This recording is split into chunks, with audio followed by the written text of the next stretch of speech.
The full moon bites your senses, the darkness knows your name. It whispers lies into the wind to convince them you're insane. Your friends ask friends, where you been? Yet it seems no one knows. The color black paints your lips and dominates all your clothes. Your walls adorned with Ouija boards, your bookcase may catch fire.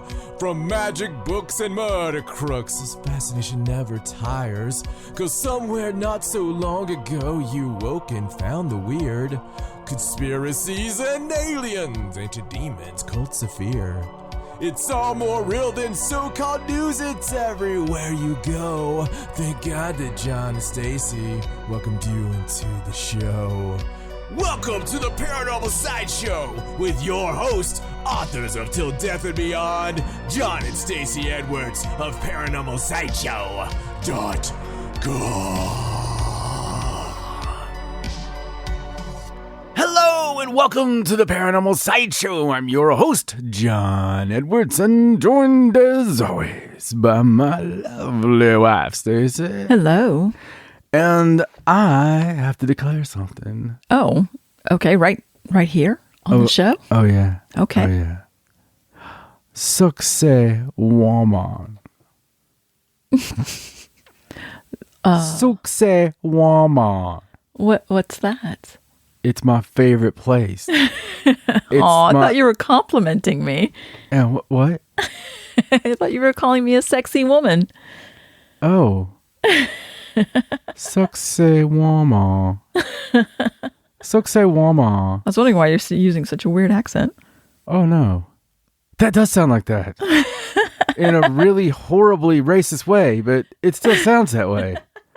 Saqsaywaman. Well, what is this place? It's place like that I'm not going to name. It's Saqsaywaman. I'll tell you all about it later. You know about it.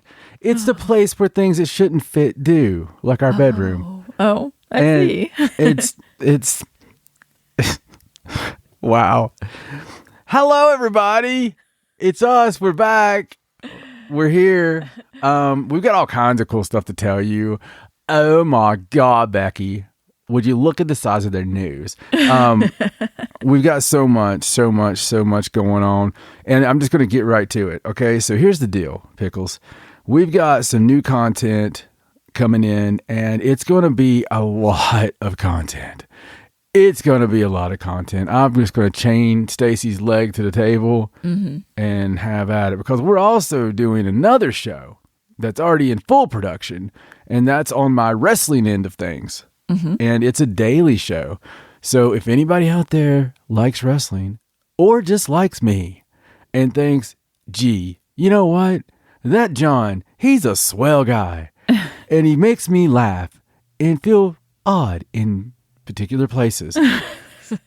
I would like to watch him every single day. And that's right, fans. You can watch me every single day as I get up at 5 o'clock in the morning and record a show before going off to my work for 12 hours, before coming home and recording more stuff. And then going to bed in proper amount of time to get enough sleep to still be productive at everything. I feel like the last couple of weeks I've been chained to my MacBook.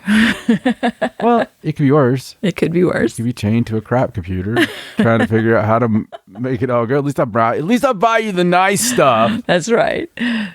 Make it as easy as possible. I don't complain. So, Blind Tag Wrestling is where you can watch me. And there's someone else on there too, but you mainly are going to tune in for me. And it's blindtagwrestling.com, and it's Blind Tag Wrestling News Now on YouTube. Just look it up. Just type in Blind Tag Wrestling News Now, and you'll get it. And we're every day, except for those two ones you're off on, but one of those is the best of on the weekends. But it's Monday through Friday, and then a funny on the weekends. So other than that, yeah, really cool. But what we're doing on the Paranormal Sideshow is we're bringing you this content. Now, the content is going to be more specialized and endearing, if you will. So what you're going to have is daily content, and this daily content will also be video. You're going to have audio as well, so don't get worried audio files. You're still going to have your audio. But for those of you that would like to watch a little video in your life every single day, you're going to get that opportunity. And it's going to be things from list. I may list 5 reasons Stacey will kill me in my sleep. But I'll have to make it Part 1 universal for a global audience. So it'll be 5 ways your wife may kill you in your sleep. Part 1. And then we're going to have other things such as, well, there's a ton. I've got such a list. Mm-hmm. My list. Yeah, he's been curating a list of lists. Yes, I've got so many lists, and it's just interesting things that everybody needs to know. If I could just call it, these are the things I need you to understand, because I'm very worried about your well-being and your lack of faith in the fact that the damn booms are still happening. That title's way too long for YouTube. I know, so instead I'm just going to be like, Mystery Booms returns. And you'll still get the same longer podcasts with the news, but we're going to have the daily content also. Yeah, so you're going to get, as she said, we're going to get the daily content, short videos, all that fun stuff, list and all that good gimmick, and you get the weekly. Now, this is the cool thing. If this works out the way it seems it's going to, it'll be weekly podcast for sure, Gizzle. Every week it'll be for sure, and it'll be a more precise version of the podcast, fully formatted, because there's something we're working on, and it is right there at the precipice of taking place. So we will be able to tell you that probably on the next episode, for sure. And either way, we'll still do the same concept. It's just may not be as precise, because the way you're going to get it otherwise will be TV, and you'll get it on audio as always. So I think I've covered it all, except for the fact that if you want to help us fund all this craziness, we appreciate everybody out there and all the patrons. Thank you so much. I don't get to say it enough, and I feel like I haven't given you everything I want to give you, and that's the whole thing. Like, this is me not joking right now. So when we do the new show and the new version of this show, we're going to have because of what we're doing, and you might be able to put these pieces together, we're going to have to record 44 minutes. Okay, exactly. And what's going to happen is I'm going to go probably 90 minutes, and the extra part of that will be for the patrons. Right. So we want to give you something special each and every week. And we're also going to do our travel vlogs, which we have quite a few when we travel around and go to these weird things. This is one you'll hear about here in a second. But we want to do the travel vlogs exclusively for Patreon. Okay. And the reason it's for Patreon is because we don't want to take the time to edit the crap out of them. So you're going to get it because we're doing it for audio evidence. You got to understand that. Right. But we'll record it and throw raw raw footage up for you on the Patreon. So if not, just live. There you go. And it's just as easy for us just to do it live if there's a signal. So it'll be things like that, but we have to use the video anyway to back up our audio evidence. So it's a win-win and a lot of fun. And it's just more ways, for us to completely give our life over. I'm just going to have to keep you at work with me. So, but we'll get a live cam on Stacey editing the stuff all day, where you can just see her cussing and with my candy and drinks all laying around me. Yeah. As I'm editing. Kicking Mr. Spooky Pants all over the room. No, I wouldn't do that. No, he's a big old lard butt cat that is very strange and tries to live in my closet and is like gigantic and looks like a panther sitting on the end of the bed sometimes looking at me. Hello, John. How are you doing, John? I'm doing good, Mr. Spooky Pants. My name's Spooky. It's scary. You're Mr. Spooky Pants, Mr. Spooky Pants. That's what I call him anyway. I'm not as bad as Stacey. Trust me. She picked the cat up against his wheel and rocked him like a baby. He loves it. He hates it. Yeah, he looks like the cat on Pepe Le Pew when you're doing it. Like, meow, help me. He'll let me for about 10 seconds, and then he's like, nope, I'm done. Yeah, well, I know that feeling. So here's the deal, man. We want to talk about something. We talked about it last time. And I didn't do any evidence from it last time, although I did do evidence, but Yes. not any from this. And there was a lot of reasons because it was hard for me to do this. The first day we had the plague, I don't want to talk, it's a gypsy thing. I'm going to spit when I say it. But the first day that we had it, all seriousness, we didn't know we had it. And something had, the quick version is, let's say it was a dream and not. And it told me to go somewhere, more a feeling of going somewhere. I looked it up. I didn't look up anything about the place. I just looked up the fact that, oh, hey, there's a giant rock. Like literally a giant's rock, not a giant rock, even though it is a giant rock. Just work with me, folks. And it's in, down near Cherokee, which sounds a lot closer than it was that day. And I think it might be because I was sick. Normally it'd be like, oh, that wasn't bad. That day it was like, oh my God. But we went down there and I got sicker as we went. Oh, Jesus. And it's scary to watch the video. Oh my God. I can see on the video. That's like, oh, that's day one COVID right there. But I mean, it's really weird. Especially now, because I have finally read something on it and I've got some EVPs from the evidence. And because when we got there, just like anywhere, I record and video, right? Audio and video, just in case something happens, because you never know, especially when you've been drawn to a place, it might be important. So first we're going to read about this place and then we'll get into the story of how it all unfolded for us. And of course, a lot of you will know this already, especially, let me just say, Jeff Carter will know this because, it's kind of his stomping grounds. But it's the Judaculla Rock. Okay. And it's, like I said, it's near Cherokee, North Carolina. So I'm going to tell you a little bit for those of you who don't know about Judaculla Rock. Cave drawings are more often thought of as a domain of France, but there's incredible petroglyphs in North America too, dating back to 2000 BC. This according to Atlas Obscura, by the way. The Judaculla Rock was a sacred site for the Cherokee Indians before the colonization of North America. And this engraved soapstone boulder can still be visited in North Carolina. The Cherokees believed Judaculla, an ancient giant-like creature, landed on the rock while jumping from one mountain to another. And thus the rock bears his 7-fingered handprint. There is lingering folklore about ghost sounds being heard around the rock at night, made spookier by the location of a cemetery only a few hundred feet away. 2 other engraved rocks are said to be in the area. One was buried in a mining accident, and the other, perhaps, is also buried. Dominated by mining the mineral-rich mountains, the area has never been fully excavated.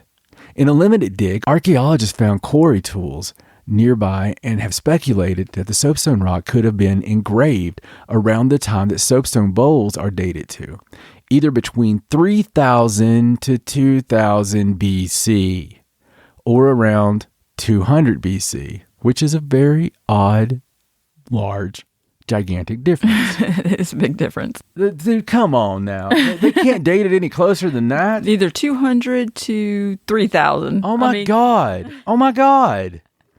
So if you went back to 200 AD and say, well, maybe the year 3000, we couldn't tell. Yeah. It was either Jesus or, the aliens. Somewhere in there. We don't know. That's ridiculous. Anyway, currently, the rock is quickly eroding, so it evades study. There are several signs depicting a myth, history, etc. about the rock itself and the Cherokee peoples. The rock was donated to Jackson County, and they are taking steps to prevent erosion and preserve the rock for viewing. It's open during daylight hours. Okay, so that's basically the crux of the story that we have. The rock is pretty awesome. So speaking of patrons, you're going to be able to see the rock because we're going to, and this is because I was so sick. Okay, please bear with me, folks. I'm going to put up the video in its entirety on the Patreon. And it's going to coincide with the release of this podcast. Yeah, and it's just the video that we took walking around. It's like not now. If you can also use the audio off that and try to find the same EVPs if you want to have fun, because I haven't done that. And it was recorded without stopping the same time I recorded the audio without stopping. All right. So there's very short time that we were there, probably 25 minutes. Okay. It's feeling rough. And there's always so much you can do there. Mm-hmm. But it was also odd. Now we're going to give you our takes on this, each of us. I'm going to then give you the EVPs because you'll have more context. So my story is we show up and it's in this, it's out of the way. Okay. You have to really take a road here and a back road and another back road. And you're definitely in, off the main highway, and it's beautiful because it's like a nice little valley type thing. And there is, a big mountain and another one right beside it. And you're kind of in a valley. So I see where he was jumping there, but you go into what looks like private farmland, and you go down this gravel road and pull in, and there's the rock. There's one of those little information things, telling you about the rock, but it's actually taken care of by a family. So the family's house is like right there, and nobody bothers you, and it's really quiet. There's nothing around, no civilization around. I didn't even notice the graveyard. No, me neither. So I didn't know there was a graveyard right there. But they've got like this little walkway built around the stone. And I guess to keep people from doing what I did, which at the coaxing of this thing over here beside me, I got down and crossed the barrier and went over and touched the rock. Mm-hmm. Okay. So when we first got there, we started going down this pretty steep decline on gravels to get down to this walkway that goes around the giant rock. Well, there was a rabbit. Okay. There's a rabbit just in the middle of the road. And he's just eating some grass, right? Staring at us. Just staring at us. And I was like, oh, babe, look. She was taking pictures with our way too expensive camera. And I was like, oh, hey, because of the zoom on it, I was like, you should take a picture of, the bunny. Well, the bunny didn't move or run. Bunnies do that. Mm-hmm. So it's me and Stacey. So we're instantly thinking, dear God, it's got rabies. Because that happens to us. We'll travel somewhere to do something really mystical, and we'll get chased by like a deer with, rabies or something. That just kind of, it's our life. Mm-hmm. So the damn thing doesn't move. And freaking crocodile hunter over here is like, oh, hey, baby. Hey, you're a sweet boy, aren't you? Aren't you just the sweetest boy? I was just talking nice to him so we didn't scare him. She gets down to their level, like pops a, cottontail out her butt. I don't know how it works. She just draws animals. It just works that way.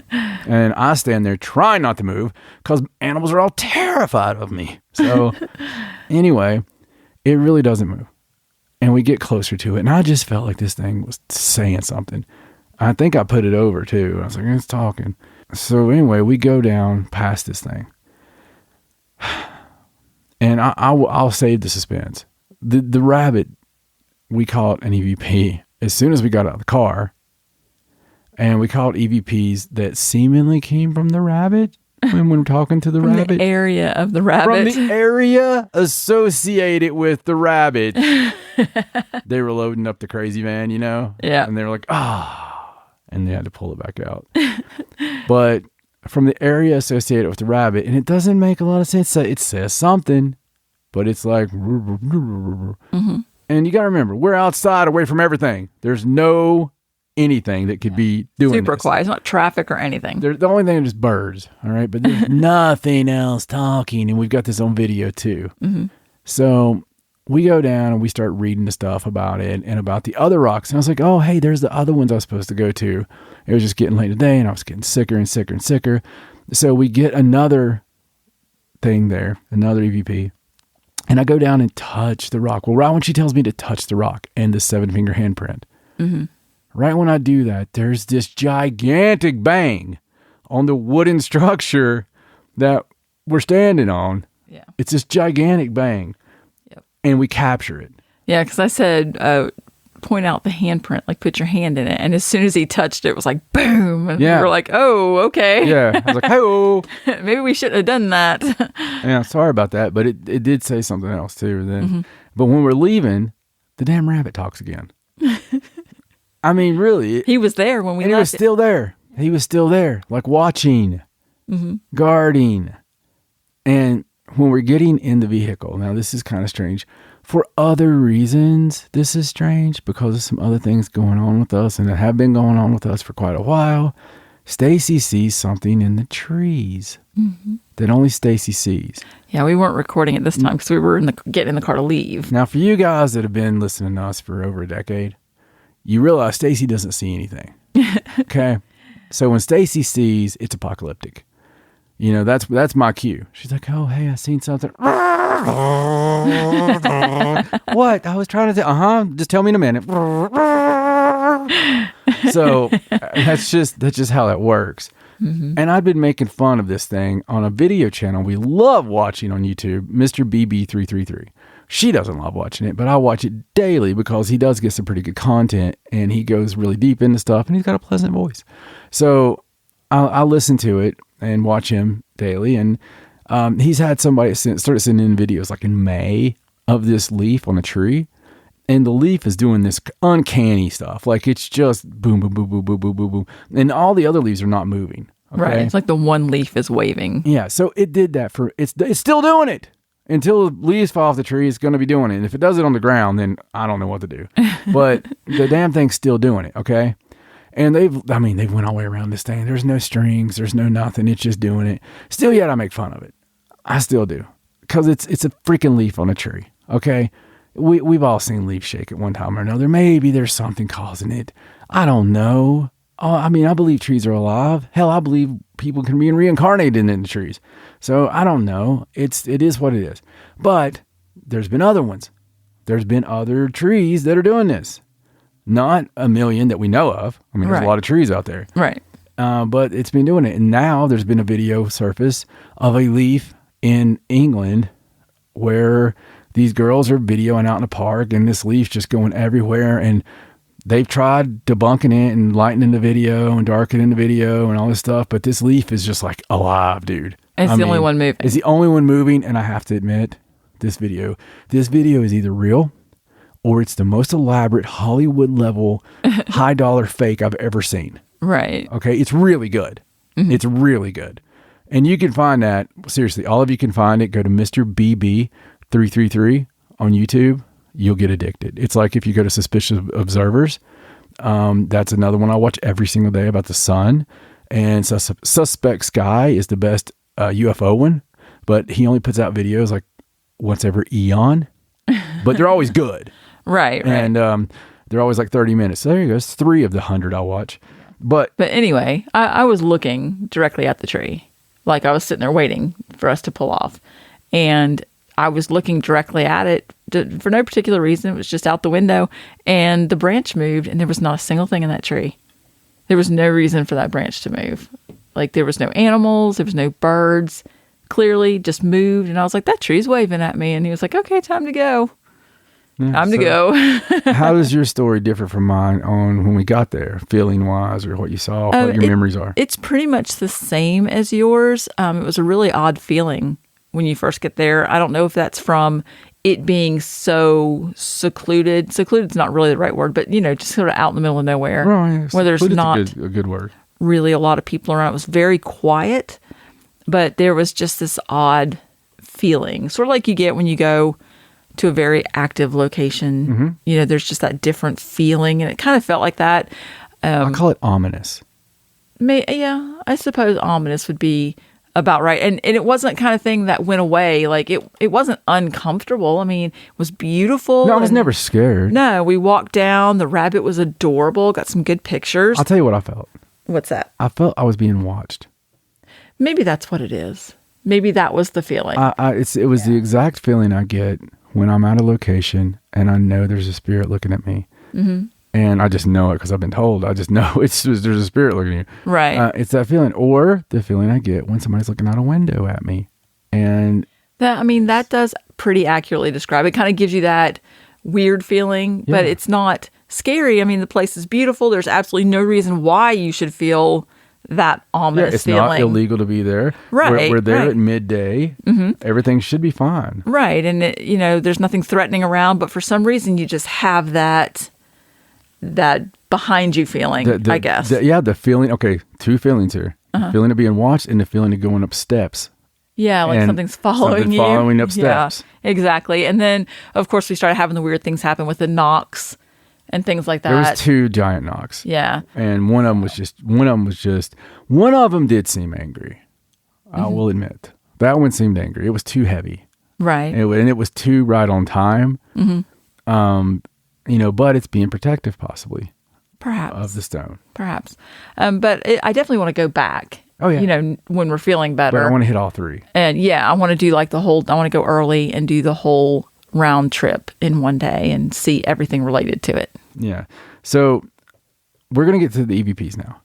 Okay. So these are all pretty interesting. The first one, as soon as we get out of the vehicle. Now, this could be for many reasons. It could be because Stacey's an herb keeper, not smoke. There's a lot of ways you could say things without saying them, and I understand that. But I think you guys once again probably get when I'm, you're probably picking up when I'm sitting down here. Stacey likes particular books. I collect jars. Yeah, specific rocks. She says rhyming patterns of a specific nature on certain days. Yeah, so anyway, this is what it is.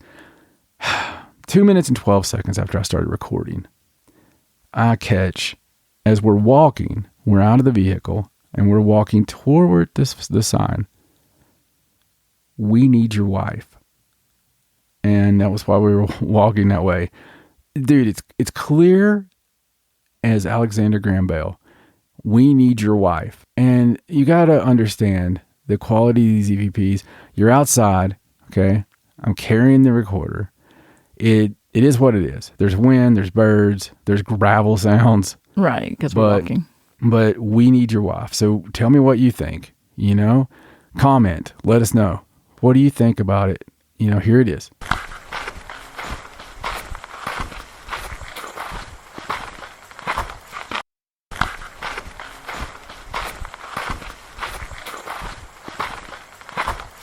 Whew. I have no comment. Yeah, it could be good. It could be good. It could be. Like we need your wife's help. Or right. we need a sacrifice. It is a big rock. Yeah, who knows what they actually did with it?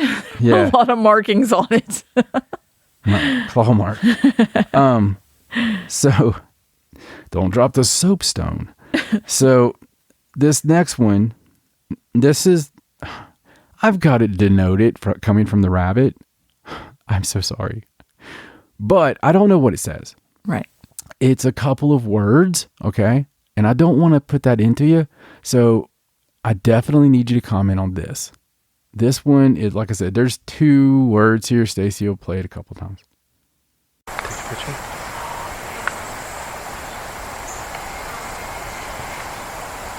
Take a picture.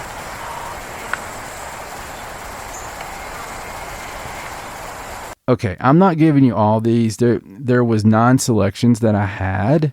So I'm not going to give you all of them. That's why I'm just giving you a few here. Mm-hmm. This one is very strange, okay?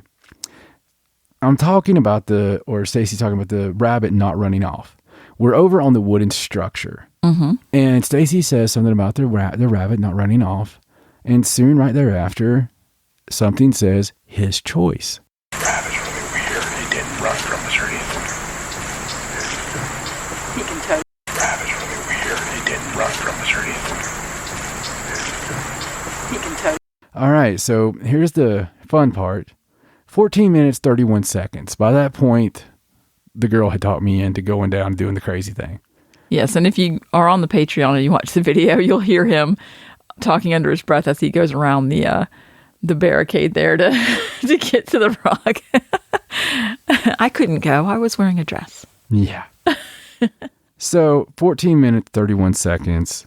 This is the loud, loud bang when I touched the stone. Where's the handprint? Is that what you were touching?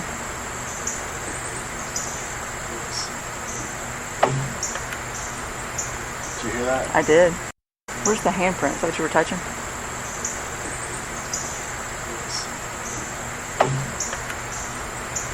hear that? I did. All right. So I've got this one denoted. It's been a second since I did these. It says, "Is the rabbit your friend?" is the question. And then I have a wow response because I just have it's not in English, the response. So maybe someone out there can tell us if you understand what language this may be, but it doesn't sound like it's English. If you hear English, again, this is why you comment. Mm-hmm. Comment, let us know, please. Is the rabbit your friend? We won't leave you just yet. Is the rabbit your friend? We won't leave you just yet. And there you have it. There's some of the ones that we captured. And again, you got to think 20 minutes. Mm-hmm. And we captured those in the middle of a damn nowhere. Right. Okay. So this is why you always record, kids. You need to record when you're doing things. Mm-hmm. And especially, I mean, just things like this, not just, oh, I'm going to go to Walmart. Please don't record when you go to Walmart. No, God knows what you'll find. This is where you it's butt dust. All right. So anyway, we just wanted to share that with you. And again, if you're a member of our Patreon, you can go on there and see the full video and all its COVID gloriness. Right. Gloriness. Goriness. Goriness. Goriness. Like yeah, I think that's probably what I was thinking. But yeah, so hope you enjoy it. And please comment. Let us know what you think about this stuff. Let us know what you think about, it's sane or whatever. And if you hear something different on the video, let us know on there as well. Because like I said, I haven't went over. It's too hard for me to look at. Mm-hmm. I just had a really rough time with this. So I don't want to revisit it. Mm-hmm. And anyone who's dealing with it, my thoughts and positive vibes are with you folks. So let's go from this to something a little bit more fun. Okay. It's my time for my list. Oh, boy. Yeah, that's right. And this list is a list that I'm making in honor of our new content. Mm-hmm. Because in the new content, it'll be a lot of things that I want to share with people that they may not hear about every day. So, I mean, I'm sure I'm going to do the videos on Göbekli Tepe. I'm sure I'm going to do them on the pyramids and everything else, but I'm also going to do it on things like the Lameki stone tools from 3.3 million years ago. Wow. Yeah. So the Lameki stone tools, it's something published in Nature magazine in 2015. And this discovery was made in Kenya. And like I said, they're known as the Lameki tools. And they were created for hammering and cutting. But the problem is, they were created for hammering and cutting well before the genus Homo, what supposedly became us humans eventually. Right. And it got dropped off by the Storkosaurus, I suppose, some 2.8 million years ago. The thing that we came from, the genus Homo. They don't know. They don't know. They're just too old. But the problem is that's 2.8 million years ago, and 3.3 million years ago, we're using tools, stone tools. So that's the rub, the fact that you have that big difference in time and between when these were discovered. And the whole thing is, we've talked about this before. Mm-hmm. It's not like they just formed one day and were like, okay, I'm going to make tools. Right. So that 3.3 million year ago on the tools, you got to say it was a lot longer than that. Then somebody had to be around, and that's the whole thing. They're like, well, we don't know who it was, and this is happening all the time. We just found other evidence of another species that they're like, oh, hey, we found the remains here. We did the DNA. We got 2% of DNA, but we can't identify it. Right. They don't belong to anything, even though we found all these other species that are not us. And they're all just here. They look exactly like us. And I mean, how alien do you get? I know. It at the very least, it goes back to my Lord of the Rings theory. Mm-hmm. Mm-hmm. It happened.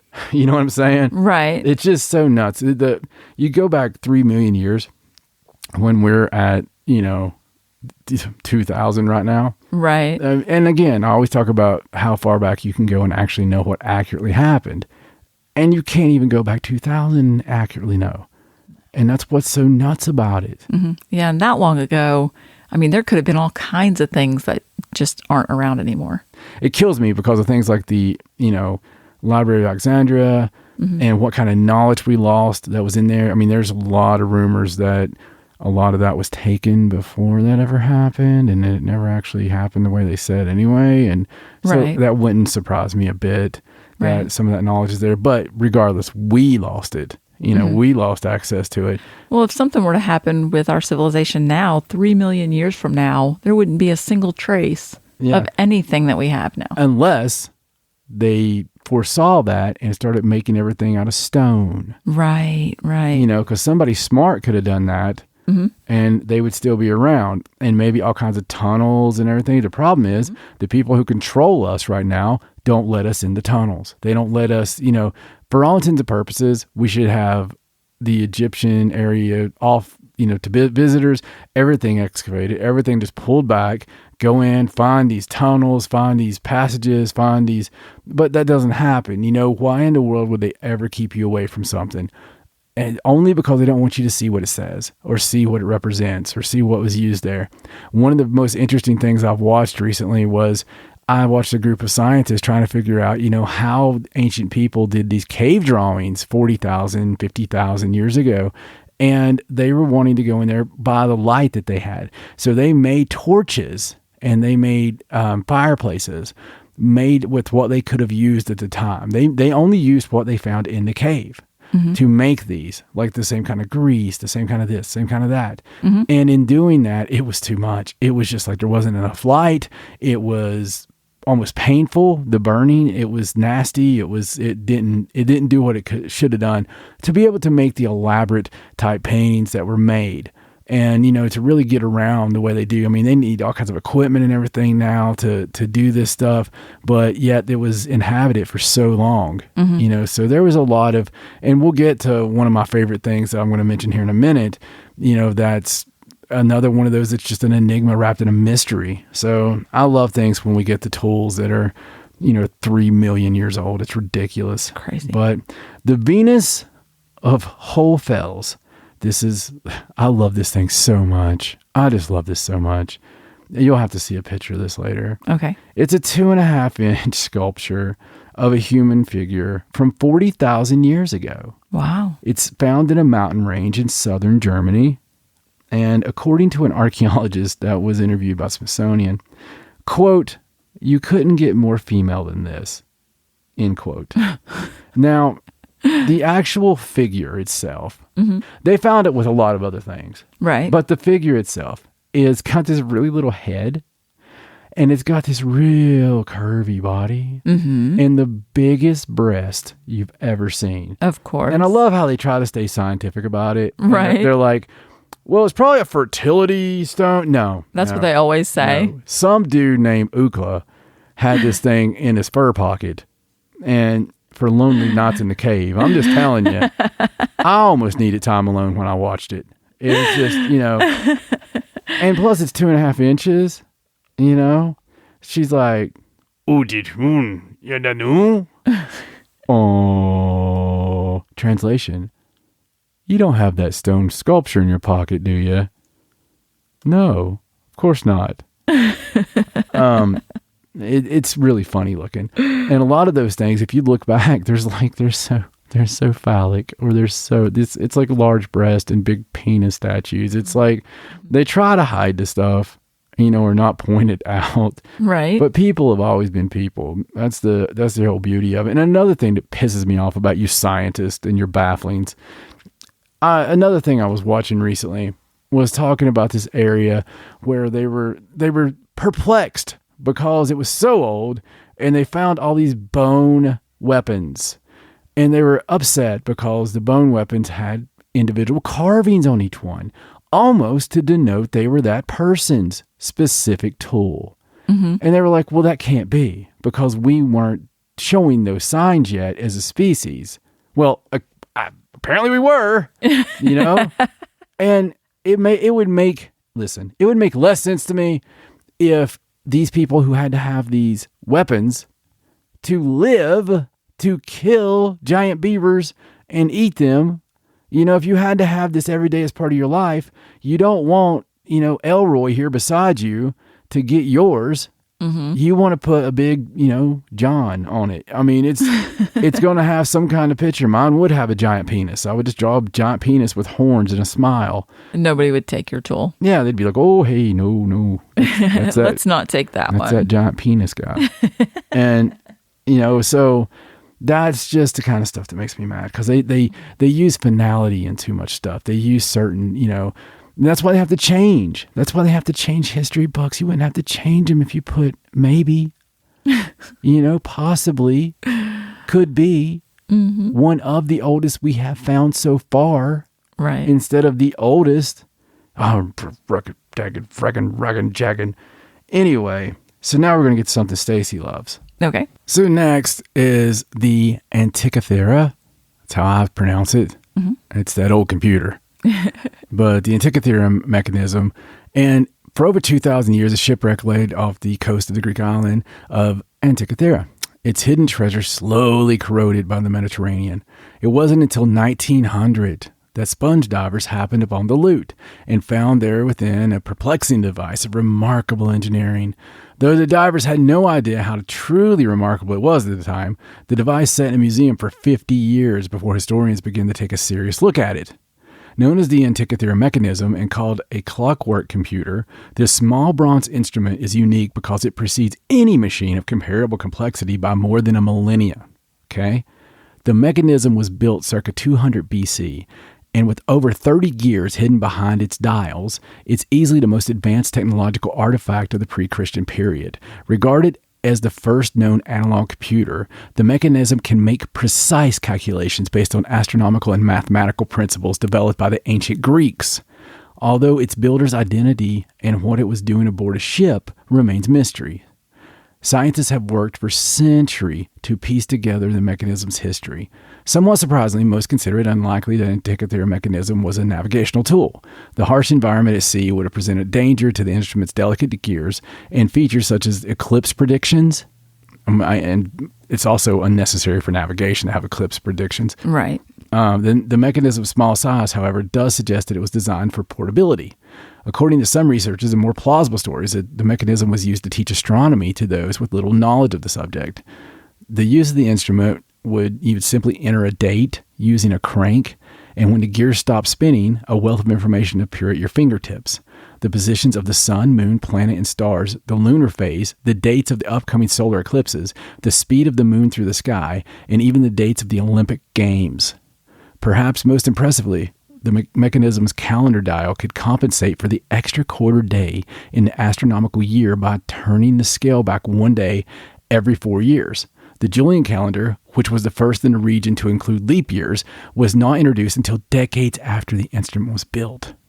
While the Antikythera mechanism is the only known artifact of its kind, its precise engineering and the fact that similar instruments were described in contemporary writing lend strong support to the notion that it was not unique. It was thought that the famous inventor Archimedes of Syracuse constructed comparable devices. Some believe that the instrument came from the school of the astronomer Hipparchus. Whoever the builder was, though, they're likely Greek, or at least Greek to me, right? As evidenced by the written instructions that are attached to the instrument's face.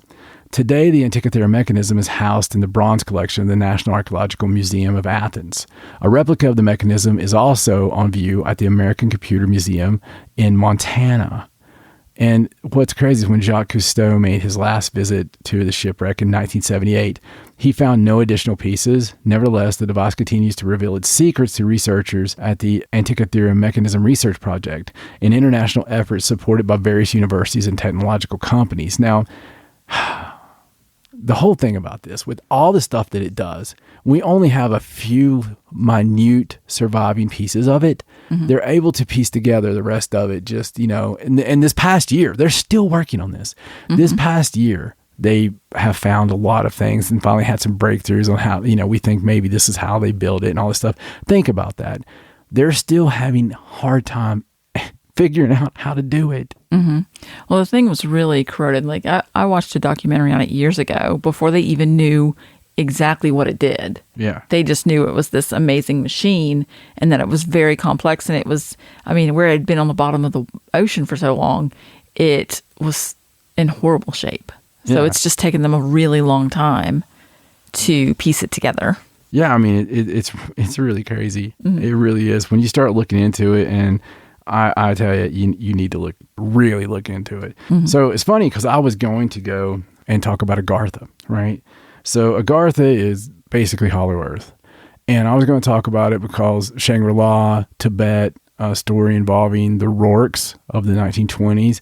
You need to look this one up yourself. Go into YouTube, just look up the Rorks and look up Agartha. If you look up Agartha, you'll find it. It's way too in-depth. There was not a 10-minute version that I could pull into this, but it still goes into the whole, Shangri-La and the Hollow Earth and Very interesting. Some of the mysteries involved in this, some of the people that were involved in this and the funding of the projects. And it's really crazy. So if you have any belief that there may be some, something to the inner earth, then, and for all intents and purposes, you absolutely should, because you can't really trust anything else. So why should we start there? So instead, I replaced that story with something for Stacey because it's almost the anniversary. The anniversary would be right around Halloween. It's when it happened. And it wasn't that long ago that it happened. Okay. So I thought I would do it just for you, darling. Oh, okay. I think. So in 2017, and again, I remember seeing this story on Halloween in 2017. Okay. That's when all kinds of octopus came out of the ocean and decided to walk on land. And I believe they spotted 20 at one time, and all walking somewhere. They don't really know where they went. They don't really know what the reason was. Now, at the time, everybody went crazy. And of course, the first thing they always do, the first red herring, climate change. Right. They're just like, it was climate change. That's what caused it. But now it's kind of weird because they haven't done it since. And they did it for 3 days. For 3 days. Octopus walked out of the ocean. Yes. We did the story at the time. Yeah, I vaguely remember. I think maybe I've blocked most of it. Yeah, because Stacey hates octopus. All right. So when I say hates, I mean, I'm talking about when we're at the aquarium. She'll shoo the children, even children she don't know, and guard them from the. I don't want them to be mind controlling the children. She's like, they're too weird. They change shape. They're shapeshifters. They're color shifters. They're incredibly intelligent. They're vengeful. Aliens. They're aliens. They're aliens, and all of those that walked out of the ocean and they have no idea where they went. They went home. It's interesting. They went home. I mean, it's. I think it's, and it happened in Wales of all places. Oh, so strange. Yeah. So the people in Wales would be like, whatever. Yeah. Don't matter. The octopus all probably got together to try to read one of the road signs. It's like, how many octopus does it take to figure out how to say all these consonants? But I can say that. We got enough Welsh in us to say that. Right? There you go. Make fun of it. And I'm going to finish this blockbuster thing by talking about something I love. Okay. Saqsaywaman. That's such a terrible name. You're a terrible person. I can't not hear it. Okay. So this is one of those places they give a date for that they're completely wrong on. I think it's been around forever, but it's supposedly built by pre-industrial Incans. The 3-tiered walls of Saqsaywaman whoever's dating it is the same guy that named it. Complex. They're a marvel of engineering with some of the biggest blocks ever found in Incan construction fitted together so tightly, mortar was not even necessary. Wow. And while the site is thought to be the remains of a much larger fortress complex that once stood atop it, the remaining walls of the structure are so impressive. They're a reminder of the Incans' almost unbelievable engineering skills. Almost unbelievable, wink, wink. Over the 3 stepped sections, and that's the thing I like the most about it, of the remaining walls, huge stones of all sizes are stacked together like a Herculean game of Tetris. The stones are all carved into roughly square and rectangular shapes, but there's no consistency in their exact dimensions. It seems as though each piece was a custom carved to fit in a given space. Everybody come and bring a big rock. As though the wall was just planned and created as they went along, which seems, impossible, considering the grand scale of it, okay? Right. It just seems impossible. And whatever towers, walls, and battlements used to sit atop the remaining walls were cannibalized by the Spanish when they took over the nearby city of Cusco and began remaking it in their image. It is likely that the huge stones of the lower walls were simply too large to move, and thus the impressive walls of Saqsaywaman were saved. Whatever the reason, the precision construction on display is one of the more impressive displays of ingenuity that we still have. And you guys really need to look into this. You need to see it. You need to love it. I mean, this is like literally one of my favorite things on earth. And it's just amazing. I will be at this place, and I'm going to make love on these stones. I'm going to eat on them. I'm going to live on them. I mean, just because they are, there's no way. There's just no way that this was done by anything primitive. Okay. Right. This is when you see stones that you can't fit anything in between, but they're perfect. They're absolutely perfect, and they're all different freaking sizes, and they just fit just completely together. Yeah. You know, it's just an amazing feat. But we're going to talk about things like this and show pictures and, you know, diagrams and everything else with our daily content. We can't wait to get into it. And when I do that, I'll probably use my more professional voice of, you know, Your storytelling voice? my storytelling voice. Right. You know, because those things have to happen. But I'll tell you what, you want to talk about stories. Boy, do we have some news for you, because there is a shitonnage of news, and it's a lot of kooky, crazy, cool news this time. So without further ado, here's Stacey Edwards with Paranormal News. Inside a dying world, drawn and quartered left and right, there burns a lonesome candle filled with honesty and light. Down a guarded hallway and locked within a tomb, she draws a magic sigil, says some words, and follows clues. As the mainstream hills peddle fear and sing the end-time blues, our heroine from Halloween wears black and gives real news. It's now time for Stacey Edwards and Paranormal News. So let's get to the news. Saqsaywaman. That's not what my news is about. But thank you. You're welcome. So the first story is about the rock samples that were gathered by the Perseverance rover on Mars. Now, the first time they tried to get a rock sample back in August, it failed because the rock crumbled before they could get it into the collection tube. So they attempted again on Do you September think that's 2nd. because they actually picked up dirt? It could have been, possibly. And it was a successful capture the second time. And while, you know, the sample won't come back to Earth for a while, they are able to still do some analysis to what they've gathered. And what they figured out is that, now this was collected in the Jezero crater, and they have determined that the Jezero crater possibly harbored water for long enough to be habitable Wow. with microbial life. Now, what the significant thing that they found was that the rock samples were found to contain salts, which could have formed as a result of the groundwater flowing through the rocks. So on Earth, these sorts of things have revealed, like the salts will have little tiny water bubbles in them, and those have revealed evidence of like ancient microbial life. And now they haven't determined for sure whether the salt in the samples contains these tiny little water bubbles, but the initial study of 2 of the samples does suggest that the lake was around long enough for microbial life to have evolved there. Wow. So they're very excited about, you know, being able to study this further. I mean, That's obviously. really cool. Yes. And now it says that they are heading for a different area, a new site known as South Seta. I think that's how you say that. But it's composed of much older rocks. Wow. So they're going to try and get some samples from that area as well.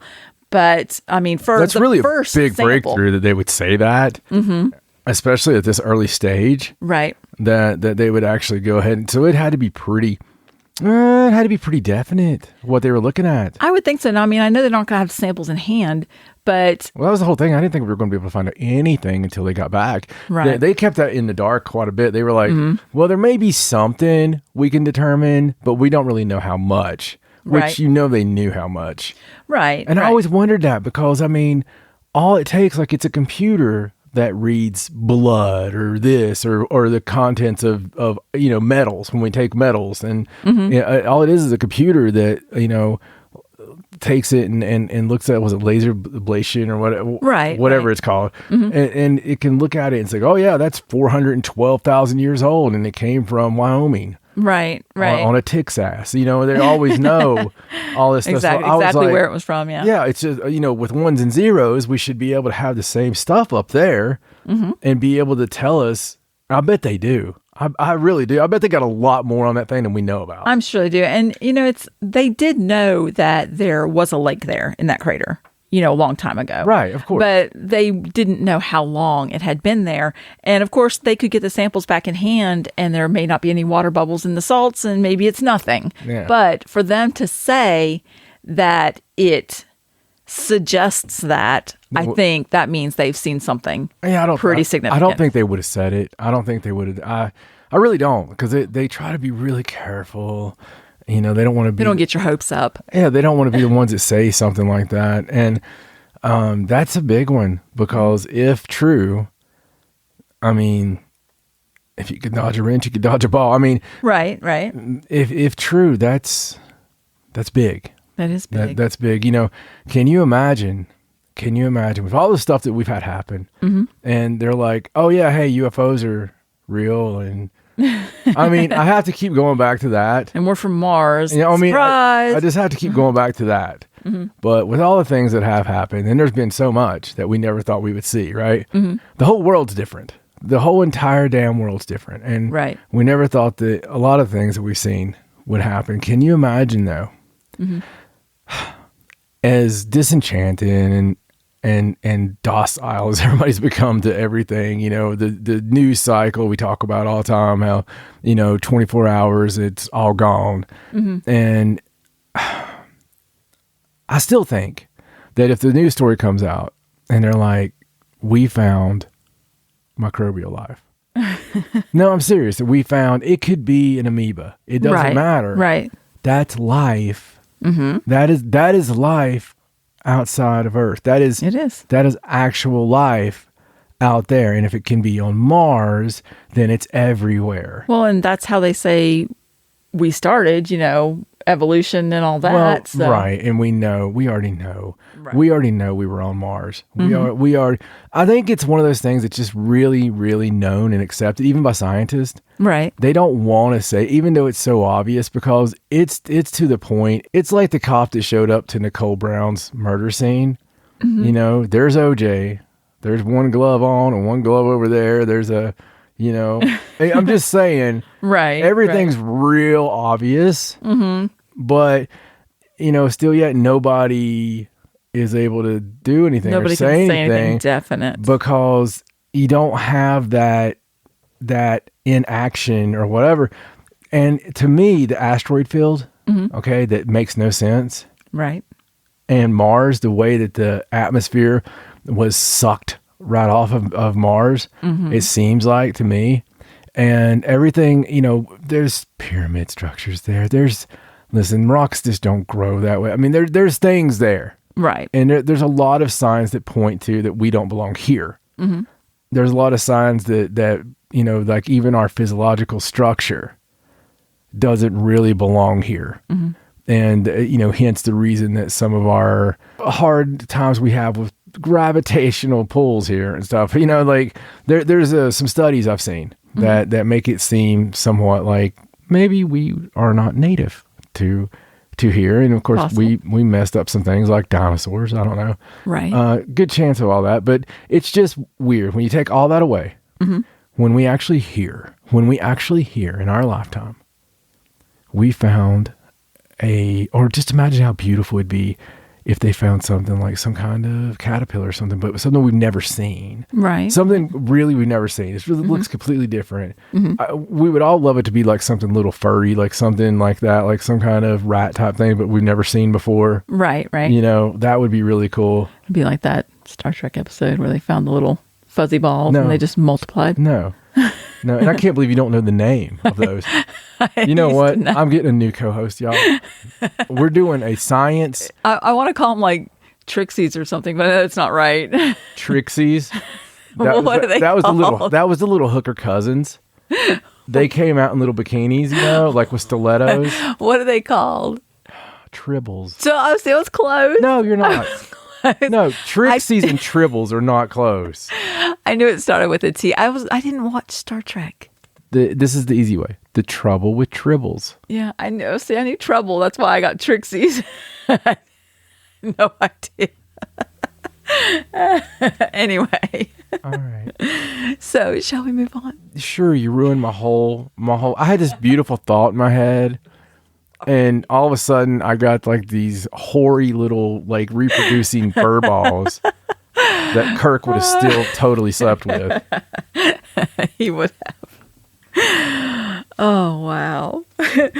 Okay, so just some more weirdness in outer space. Let's talk about the Great Red Spot on Jupiter. It's doing some weird stuff. So they've been studying the Great Red Spot on Jupiter for more than like 150 years. Ever since they've seen Jupiter, yes. And they are now saying that as they've been observing it between like 2009 and 2020, they've noticed that it's shrinking.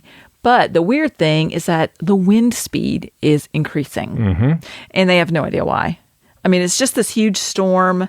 I can imagine they only know so much about it because you can't see under the storm. Like you don't know what's creating it or how it keeps going for 150 years. Yeah, that's what they think it is. But yeah, they think it's a storm. I guess we should say that. They don't really know. But typically the outer ring wind speed is about 223 miles per hour. And it used to be, about 200. Like it's not a huge increase, but it's enough to be significant. That's the whole thing. Like we were watching Suspicious Observers, and he said they're basing this on Earth storm models, even though everything there is to the extreme. So if you take the most extreme storms on Earth, which would be the comparable versions, he goes, it's much greater than what percentage they said it was increasing. And the way he did it made a lot of sense. But regardless, it's getting faster. And that is weird because after all this time, there's things they are changing. So I can't imagine if the red spot would happen to be gone at some point. But, it's just been weird anyway. It's weird that it's just there and accept it and everything. Maybe, as far as we know, every 200 years, that thing disappears for 1,000,000 years. Yeah, you never know. Yeah, because we've only been watching it for 150 years, and that's it. Right, and then it comes back or something. So I don't get real worried about stuff like that just because, it's weird in the first place, but so was Dusty Rhodes' red spot on his belly. I used to equate the two. Did you? Yeah, I used to think his belly was, I was going to call it Jupiter if I ever met him, and because of the giant red spot. And I did not know that. That is a Dusty fact that I did not know. They make his action figure that I have. I have his action. I have one of them. I have several of his action figures, but I have one of his action figures in the office, and they've all got the giant red spot. That's craziness. Yeah, no, they do. So accurate. All right, well, let's move on and talk about. I got to stop you. So I wanted to say this during you went really quick to the red spot. I didn't want to throw you off. The rock thing. Yes. I've got the biggest money-making idea ever. Okay. Ever. And I think we could do this right now. If we get enough buzz about the Mars rock. Right. You know how people get really excited about dumb stuff? And we never thought that they would get excited. Like sometimes if there's going to be some kind of asteroid come by, or there's going to be some kind of thing, some kind of space thing, and you don't think general public's going to get excited about it, but yet they do. Right. And this would be one of those things. If we started creating some buzz about the fact we have this Mars rock and it's on its way back, hey, ladies and gentlemen, we got this Mars rock coming back and blah, blah, blah. If we made the pet Mars rock, the pet rock, instead of pet rock, put it in a box and have pet Mars rock. Oh my goodness. And have a little alien waving on that side, and and they can name their own pet Mars rock and all this stuff. Of course, it's a total lie. It's just for entertainment purposes. It's not a pet Mars rock. It's a rock from Southwest Virginia. Right. But I think it'd be cool. We could paint them green or red. Red. Red. Green would really freak them out. Yeah, green would be weird. Yeah, so we paint them red and give it to them. So, do you ever have a pet rock? Did you have a pet rock when you were a kid? I had a pet rock, but it wasn't a commercial one. You just had a rock? I had a rock that I kept with me, and So that's where Ariana gets it, huh? Oh, really? She has Bob. Oh yeah, yeah. She still has Bob. Yeah, I had a rock that I loved. It was a big rock, and it was kind of smooth, and but it was just one of those things. I picked it up, and it became like this thing, and I just felt something off of it. It's the same as picking a stone. I had an attachment to it, and it wasn't like I couldn't go anywhere without my rock. Right. It was just a rock that I kept, and I enjoyed it. So yeah, Ari picked this one up when she was younger. It's not like a carry-around rock. It's heavy. Yeah. And she drew a face on it, and she named it Bob, and it's on her shelf in there in her room. Yeah. Well, it's going to be real funny until, we have to explain why the neighbors are all dead. She's like, it was... And Bob's covered in blood. Yeah. It was Bob. Oh, wow. There are a lot of things in her room that would probably kill the neighbors. I didn't do it. I had to help Bob, though. You can't walk. Oh, wow. Okay. Shall we go on to the next story now? Let's, please. Okay. So this next story is sort of just where we are with the government and the UFOs. Right. And how a new person in Congress has come forward to sort of compel the Pentagon to take the UFOs seriously. So this time it's the Arizona Democrat and Iraqi war veteran, Representative Ruben Gallego. And this past week, he pushed through some legislation in the House requiring a permanent office under the Secretary of Defense to oversee, quote, the timely and consistent reporting of what they're calling unidentified aerial phenomena, and claims that it must share what it learns with Congress at least once a year. Now, this particular provision was adopted as part of the National Defense Authorization Act. It still has to be taken up by the Senate, but it also says that the military must try to determine whether UAPs have links to foreign adversaries. And, he really just came out and said that he didn't think that anyone was taking it seriously enough.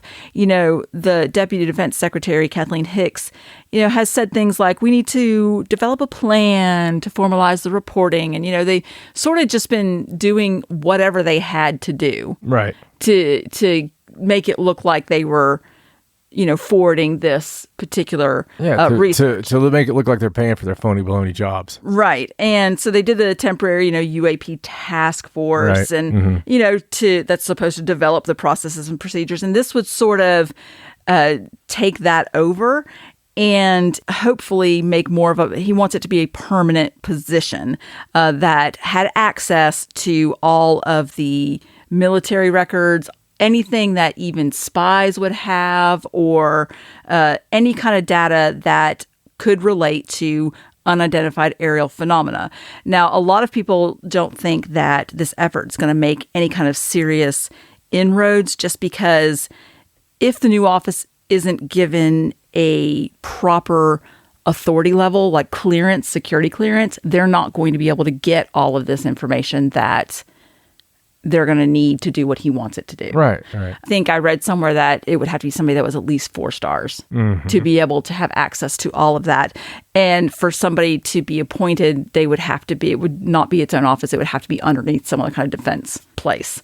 So I don't know if this is going to go through, but one of the more interesting things that I thought from this article was they were talking about the Secretary of the Air Force, Frank Kendall, and he said last month, and this is a quote, he said, "I don't consider it an imminent threat to the United States or the human race, these phenomena occurring." He said, "I would have to see evidence that it was something worthy of the attention of the United States Air Force as a threat."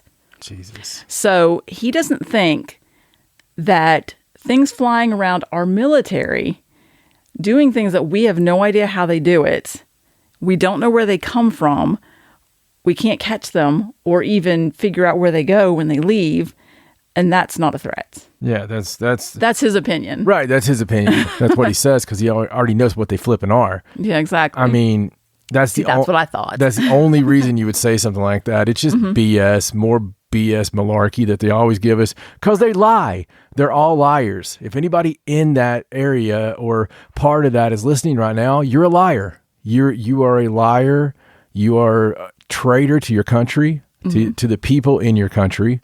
not traitor by definition term against that country, but against the people. Yeah, you're not telling the truth, and you're supposed to serve the people.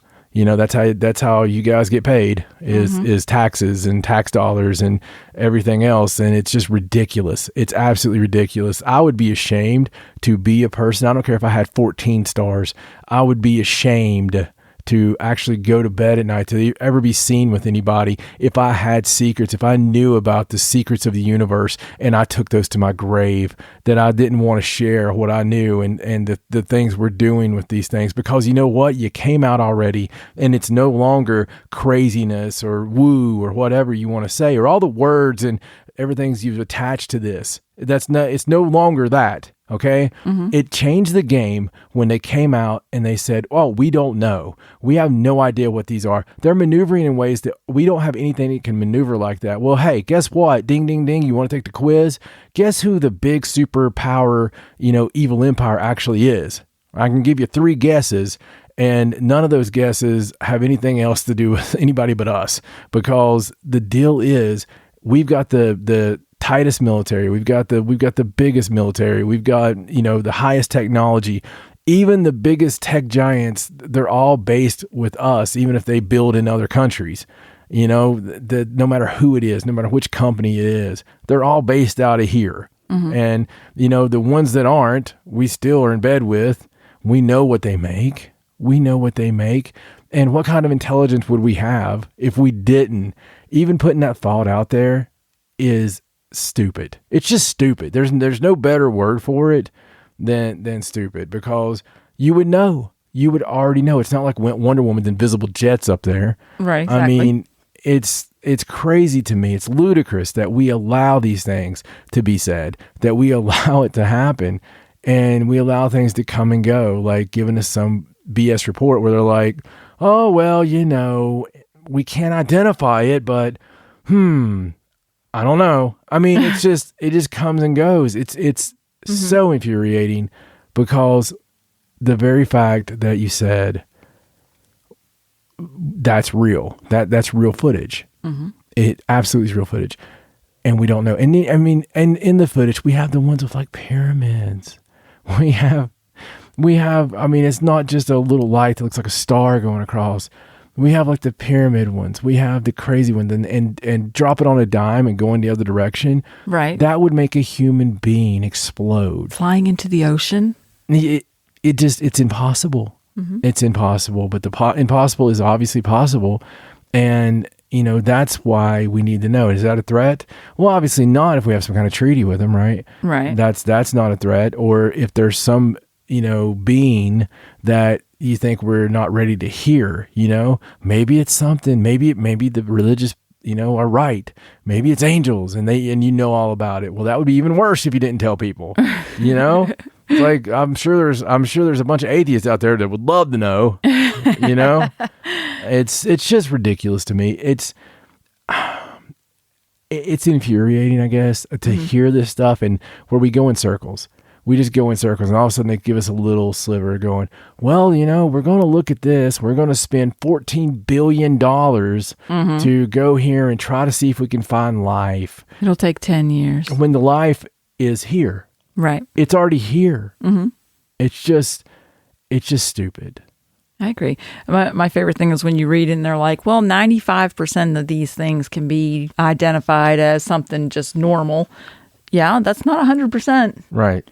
You just need one. There just has to be one report. Just has to be something. And I mean, it's like this report that came out the other day where they were talking about, it was in another country, but they said 50% of people that were hospitalized for that thing were not inoculated.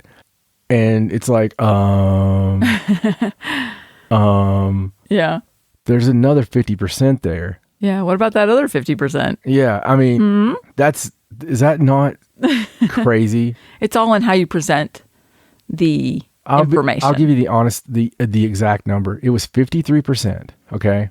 So they came out, but they were saying it with such vigor. Right.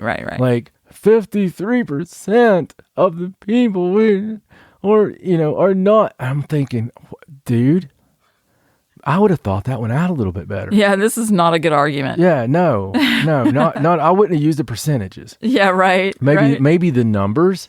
They could have gotten away with most. Yeah. Most of the people. Yeah, the majority. The majority of the people. There you go. Yeah. See? That's not a lie. No, that's not a lie, and it doesn't make you sound. I mean, but you know what? Everybody was just like, he could have had his hand out at the petting zoo, and we were all eating the corn and the M&Ms. It's terrible. It's like, All right. Well, let's move on, shall we? A little bit more space news here. Let's talk about the asteroid Bennu. Now, they did this mission to Bennu, the OSIRIS-REx mission, and they sent it and they sampled the asteroid Bennu. And that sample is on its way back to Earth right now. I believe it's supposed to land in the desert in September of 2023. Oh my God. It's going to take a while for it to get back. However, as they were doing this study, this is led by the University of Arizona, they decided they were going to calculate when Bennu would have had the best chance of striking Earth. If Bennu was going to hit Earth, they said if, like it's not supposed to hit Earth, but if it was going to, what date would be the very best chance? And they came up with September 24th, 2182.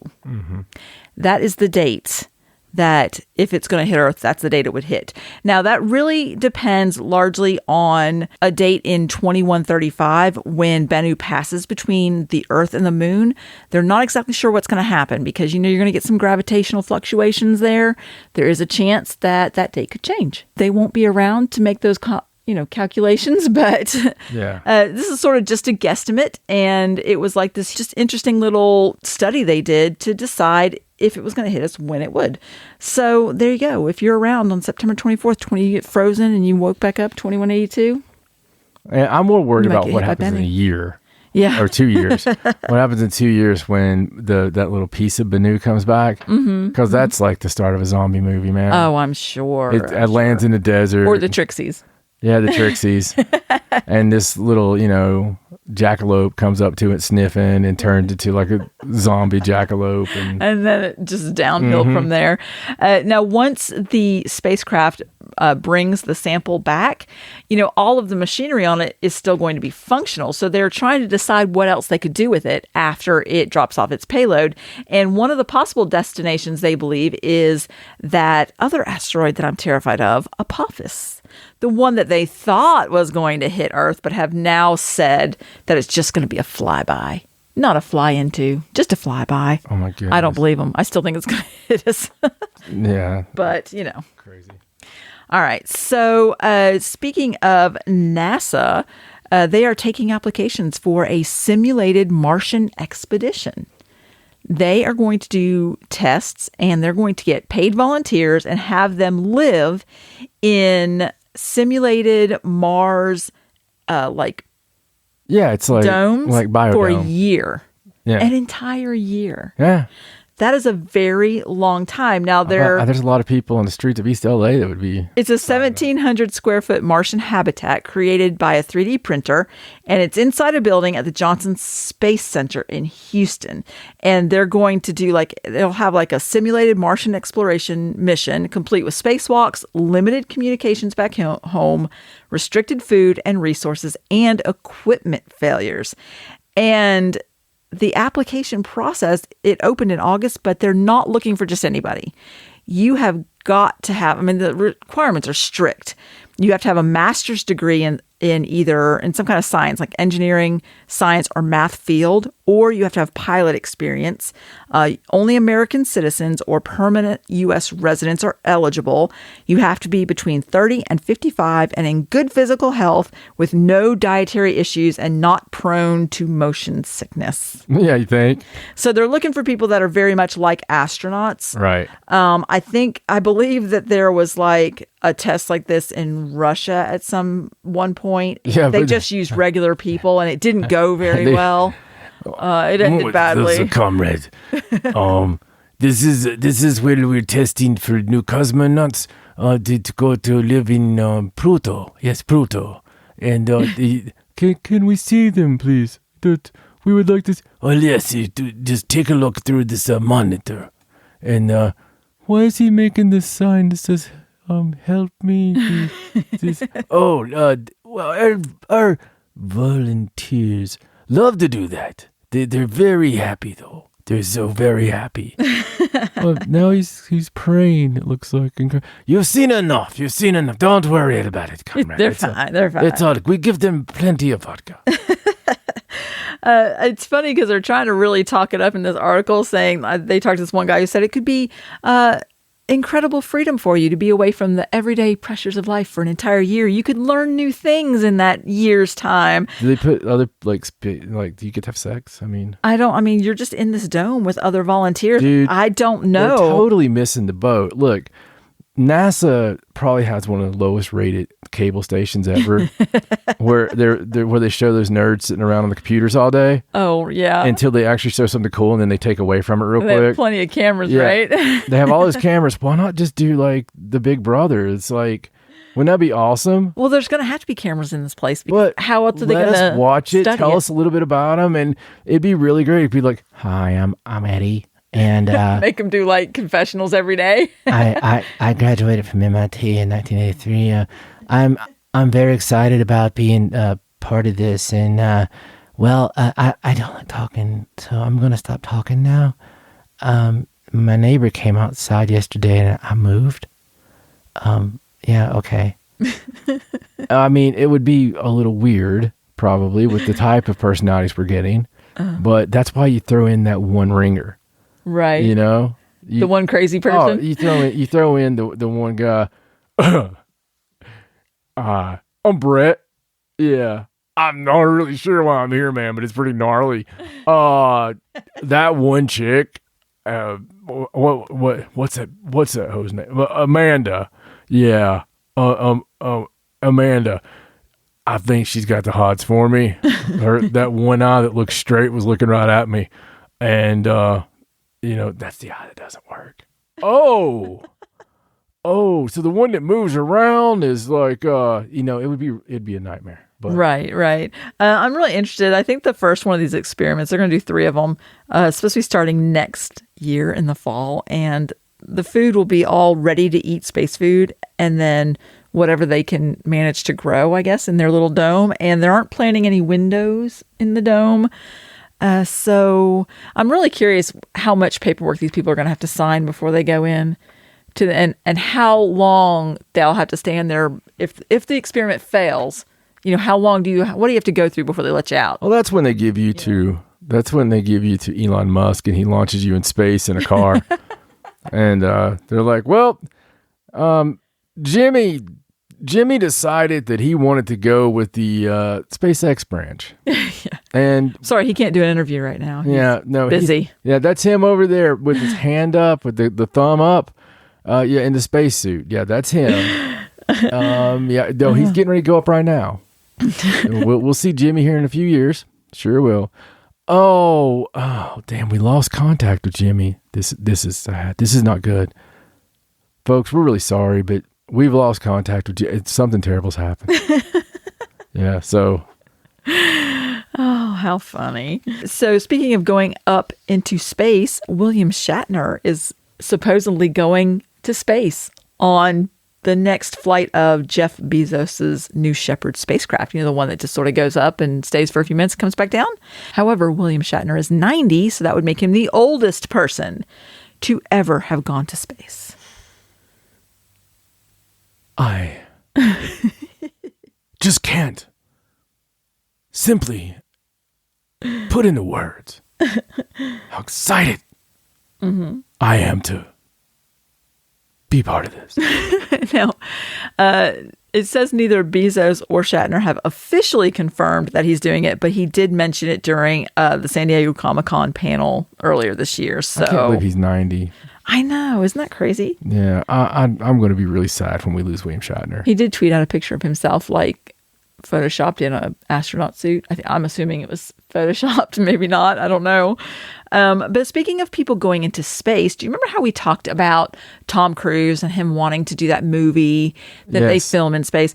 Well, it turns out that a Russian actress is set to take off for the International Space Station next week to shoot the first movie in outer space that Russia is doing before Tom Cruise goes. Wow. Again, you talk about unsafe. Yeah. There's no way I would do the Russian movie in space. Well, her name is Yulia Parasil. She's 37, and she's supposed to launch on October 5th to be delivered to the space station. And she had to learn how to do her own makeup, be her own costume designer. There's going to be a director going with her. And she's supposedly going to be up there for a while filming this movie in space. It's a movie about an ordinary person who's a doctor that had nothing to do with space exploration, but had to be taken to the ISS to save a cosmonaut's life. That's the premise of the movie. So... yeah, that happened in the mid 80s and didn't turn out so damn well. Well, this is what the movie's about. I mean, that sounds very familiar. Little rescue mission. Right. Seeing alien beings of light outside the windows. Yeah. So there, Russians. She will have professional cosmonauts that will also be seen in the movie. The cool thing is the Russians, I mean, their whole faith is based on the fact that they think we came from alien. I mean, that's all, second nature to them. So, well, Tom Cruise is still planning on filming his own movie in space later this year, and he has teamed with NASA and SpaceX to get to the International Space Station. So I suppose when he goes, he'll go on SpaceX's rocket, whichever one just did the whole orbital flight. So, well, that'll be interesting. Yes, interesting. All right, so let's go on to some discoveries. Discoveries! All right, so this is the story about a sinkhole called the Well of Hell. Oh, well, that one could have been done by me. It's officially called the Well of Beirut. It's located in Yemen's eastern province. The well is 100 foot wide and approximately 367 feet deep. Recently, some Omani cavers made the first known full descent to the very bottom. Oh, wow. Now, people have, done descents into the Well of Hell before, but nobody's ever made it all the way to the bottom. It's not very much oxygen. It's not ventilated very well. It smells terrible. And of course, the local folklore around this sinkhole is that it houses evil spirits. It's there to trap jinn. Yeah. And so the locals all stay away from it. So as they went down and descended into the Well of Hell, they didn't see any signs that anybody had been down there. There were no footprints. They found a lot of dead animals. Right, yeah. And a lot of snakes. Oh, that's it's basically a snake pit, a giant snake pit. And some cave pearls and different things like that. They took some samples from the cave. They have cave pearls. They have yet to have them analyzed, but they'll release that to the public as soon as they do. Ooh, but very interesting. Call it cave pearls. I don't care what you call it, just don't do it again. That's crazy. But when you were first talking about it, I thought you were talking about the one that is burning and is always burning. Oh, no. When you see that and you're just... No. I think that's more like a gate to hell. Yeah, I think that one is hell. It could be. I don't think you're going to descend in that one. I wonder if anybody ever proved or disproved Mel's hole. I've never heard anything else about that. I don't know. We'll have to look that up. But this was pretty interesting. There's the pictures and stuff online where you can go. I believe they claimed that... Not that interesting if they found a bottom. I believe it was only 367 feet. It wasn't it was endless. That's nothing. But there's a lot bigger holes out there. It's just interesting because the locals stay away from it because of the smell. They say that's the evil spirits when they think it's really just, dead animals. Yeah. Probably all the crap from the animals when they get down there and find out they're snakes. Exactly. All right, so let's go on to this next discovery, and this is from the famous Rock of Gibraltar. Oh, I love the Rock of Gibraltar. And there is a cave there where they found a hidden chamber. Oh, that's cool. They claim sheltered Neanderthals. Wow. And they said the 42-foot chamber had been sealed off for 40,000 years. Wow. And researchers have already found bones and scratch marks inside. Well, just like from some sort of an unknown carnivore, I think is what they said. Like it could be an animal. They're not saying it was like fingernail scratches or anything like that. Okay. I got you. So there was an effort to find hidden passages and chambers at the Gorham Cave Complex in Gibraltar. And they've been doing this for like 10 years. They have been searching for hidden chambers, hidden passages, anything they could find. And now they know that Neanderthals and modern humans lived in this cave complex for millennia. They left fossils and tools, evidence of campfires, remains of butchered animals, and even early artworks. However, they were searching in very specific caves to see if they could find anything unknown, any unknown passageways, any unknown chambers. And after nearly 10 years, they finally found something of significance. So in the Vanguard Cave, in the roof of the Vanguard Cave, they found a hidden entrance to a 42-foot chamber. And in the chamber, they uncovered evidence of several animals like a lynx, a hyena, and a griffin vulture. And they didn't find any marks that were consistent with like that the animals were butchered, like they just died in there.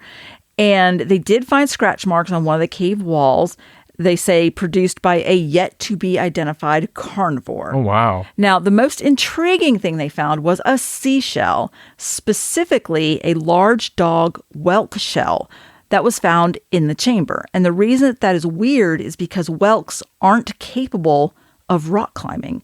And the shore is a fair distance from the chamber, and it's 65 feet above sea level. So clearly somebody took the shell up there at some point before, 40,000 years ago. And so it's like a hint that people had been up there. Now, they believe that these caves are considered the final holdout of the Neanderthals. Wow. I guess the final place they were at. So they're thinking, they're still having to do further excavations, and they're saying that future discoveries could shed new light on the group of humans that, were there, possibly Neanderthals where they died out and stuff like that. So That's crazy, man. isn't it? It's just insane. That gets me thinking about something I really want to talk about, if that's okay. Okay. I've been doing some research for our, new projects, and one of my favorite complexes that's out there is actually in Mexico. It's Teotihuacan. And, people know all about it. It's the Temple of the Feathered Serpent. Right. We had a story about that recently. We did. And one of the things doing my research that I found that's not readily available when you, I invite you to look it up right now and look up tunnels under Teotihuacan, okay? You're not going to see what I'm going to point out. And it's just something that I pieced together, and I'm sure someone else has obviously pieced this together. I'm not it's not a eureka thing. But Right. It's something that I just started getting these weird feelings, and I was like, oh my God. Right. So they originally found these tunnels in a very cool way. I mean, there's always been a lot of mystery about the temple, about, how old it is really, and who was there, and more about them and everything. But in late 2003, a tunnel beneath the Temple of the Feathered Serpent was accidentally discovered by Sergio Chavez. And he's an archaeologist of the National Institute of Anthropology and History. It was after days of heavy rainstorms, and he noticed a nearly 3-foot wide sinkhole that occurred near the foot of the temple pyramid. Trying to examine the hole with a flashlight from above, Gomez could see only darkness, so he tied a line of heavy rope around his waist and was lowered by several colleagues. And descending into the murk, he realized it was perfectly a cylindrical shaft. At the bottom, he came to rest in apparently ancient construction, a man-made tunnel. It was blocked in both directions by immense stones. That's the part that's really left out most of the time. And the first thing I think is, okay, they did that on purpose. We had another story that was similar, where there was a block, or there was a wall. And I was like, no, don't open that. There's a reason you don't open these things if they go through that kind of trouble, but it was blocked by immense stones. And they had, got the funding and all this stuff. The tunnel's believed to have been sealed in 200 CE. They started in the early months of 2004. Well, I mean, it's still going, and a team of 20 archaeologists and all this. But by 2005, digital map was complete. They explored the tunnel with a remote-controlled robot. They got the 3D visualization, all this. And they got 2009, they got permission to dig. And by the end of 2009, they located the entrance to the tunnel that leads to galleries under the pyramid, where the remains of the rulers of the ancient city might have been deposited, is what they were hoping. But the crazy thing is, they know from finding the entrance that it was sealed with large boulders nearly 2,000 years ago.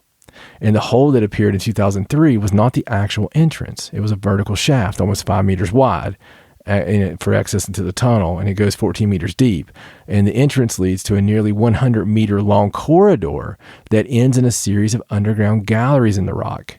After archaeologists broke ground at the entrance of the tunnel, staircase and ladders were installed for easy access to the subterranean site. Work advanced at a very slow and careful pace. The excavating was done manually with spades. Nearly 1,000 tons of soil and debris were removed from the tunnels. A rich array of objects were unearthed. I've heard Indiana Jones level stuff, but large spiral seashells, jaguar bones, pottery, fragments of human skin, wooden masks covered with inlaid rock, jade, and quartz, elaborate necklaces, rings, greenstone crocodile teeth, human figurines, crystals shaped into eyes, beetle wings arranged in a box, sculptures of jaguars, and hundreds of metal spheres. The mysterious globes lay in both the north and south chambers.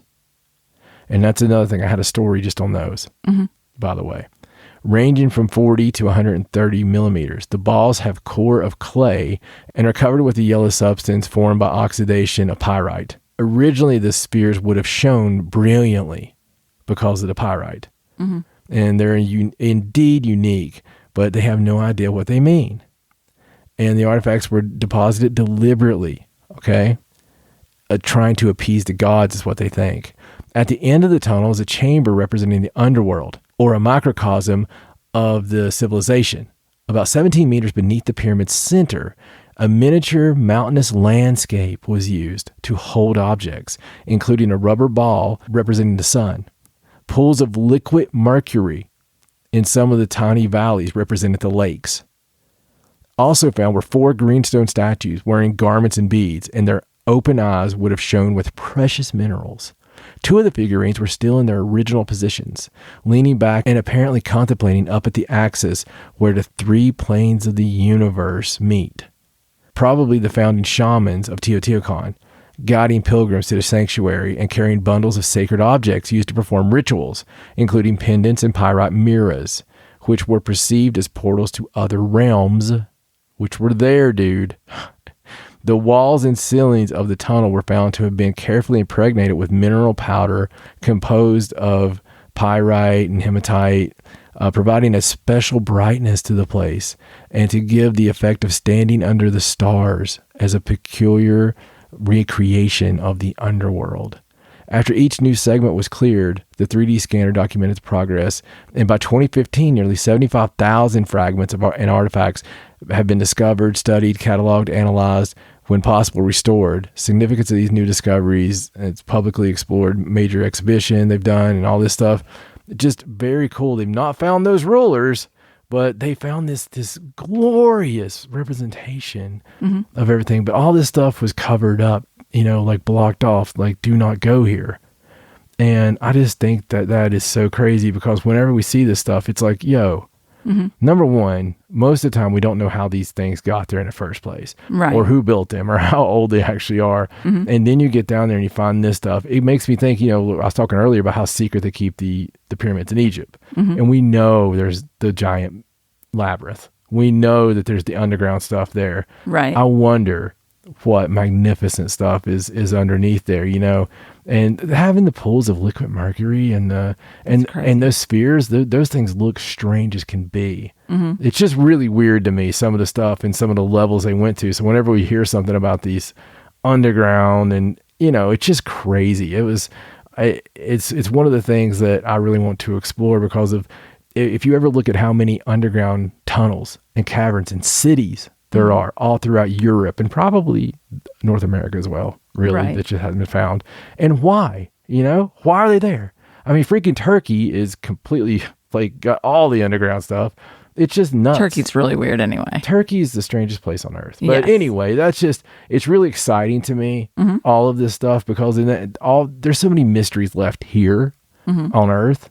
And I think that it's going to come a day when all of it connects.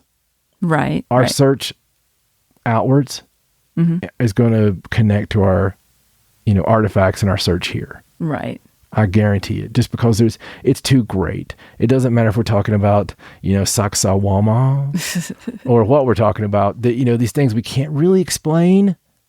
There's a reason we can't explain them. Right. All right. Well, let's go on to our next discovery. Please. All right. So this is, you're going to love this, a story about the oldest human footprints in North America. Oh my God. Have been found. Now, the oldest, they're saying it, the oldest ones. Does it really say the oldest? The headline, that's the headline. So, the oldest human footprints in North America were found in New Mexico's White Sands National Park. So these are fossilized footprints that indicate that early humans were walking across North America around 23,000 years ago. Well, that makes one guy named Graham really happy and makes a whole lot of scientists really upset. Now, the first footprints were found in a dry lake bed in White Sands National Park back in 2009. And the Geological Survey recently analyzed some seeds that were stuck in the footprints to determine their approximate age, which is ranging from around 22,800 and 21,130 years ago. Now, the park's resource program manager, his name is David Bustos, he claims that he's the one that spotted the first footprints in the wetlands in 2009. But he said that others have been found in the park over the years, that they're generally very fragile, so they have to take pictures and do 3D models of them pretty quickly. But they have not been able to date the prints until they were able to discover some that had the seeds on top that they could date. So they've used these organic seeds that were pressed down from the foot. That were on top of the footprints, yes, to date the actual footprints. Now, based on the size of the footprints, the researchers believe that at least some of them were made by children and teenagers. That makes sense. That lived, back in the last ice age. So very interesting. It's interesting that they were able to find some that they could date. Yeah. So absolutely. I mean, it's more interesting than that. I mean, this sets back the human, presence on North America.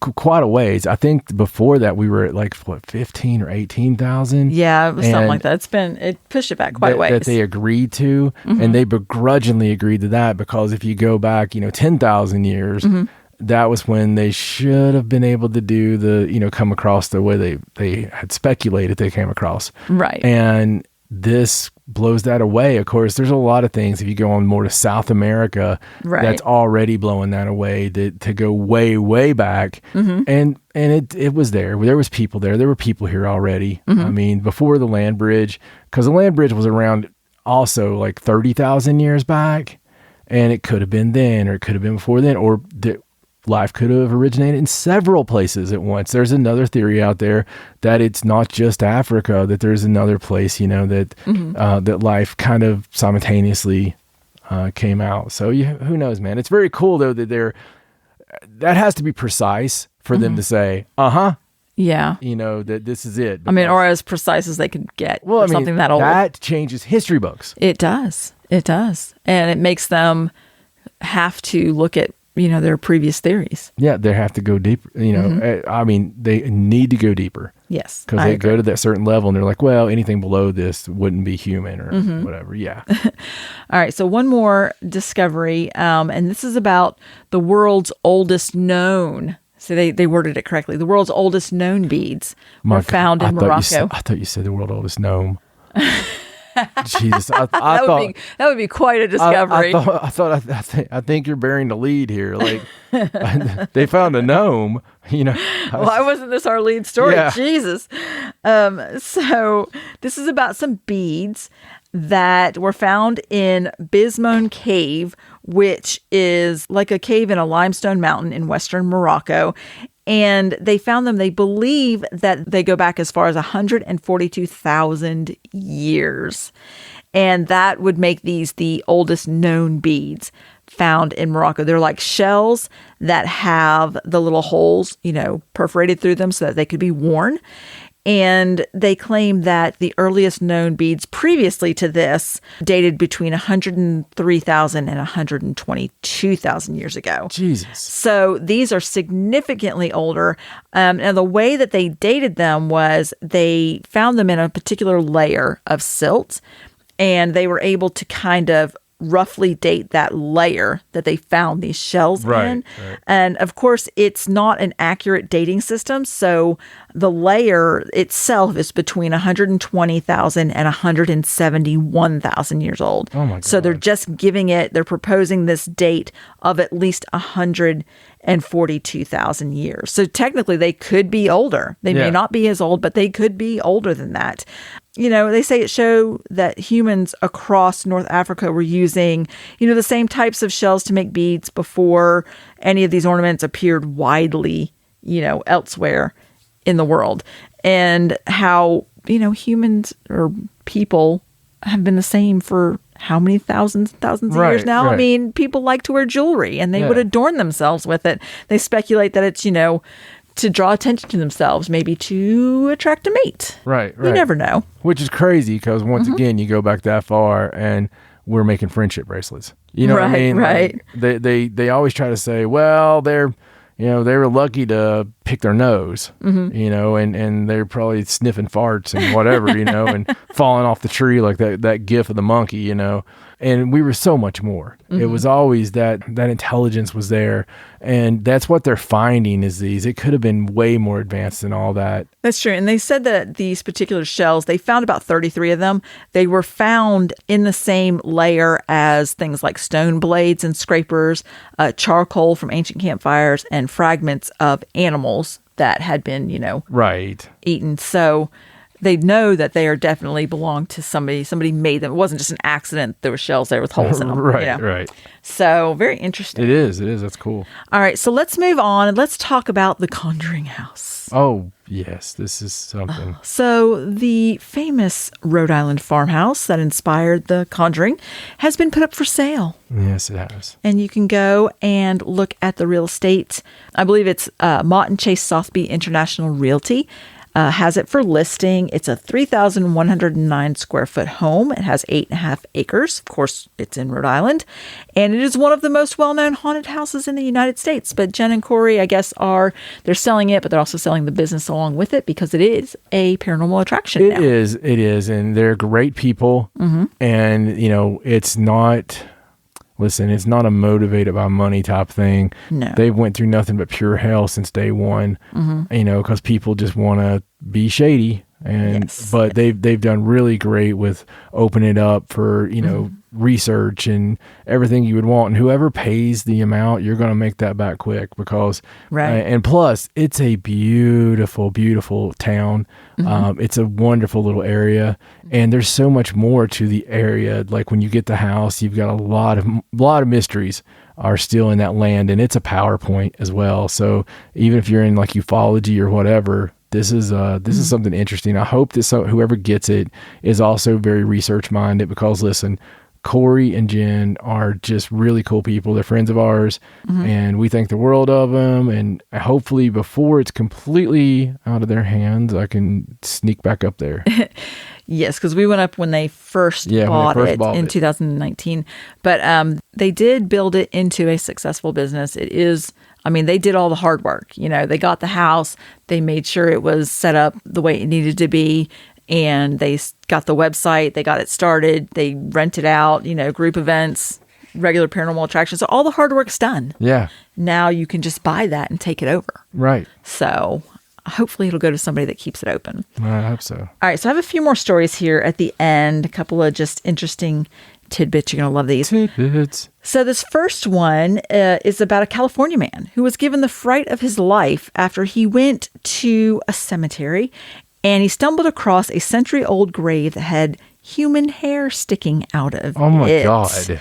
And so there was a TikTok video that he put up of his discovery. I'm just going to show you a picture here of what was in the video. See that? Oh. Yeah. And so he... were they born in the 70s? At first, he was like, he wasn't sure it was real. But then as he got closer, he realized it looked like it was really human hair.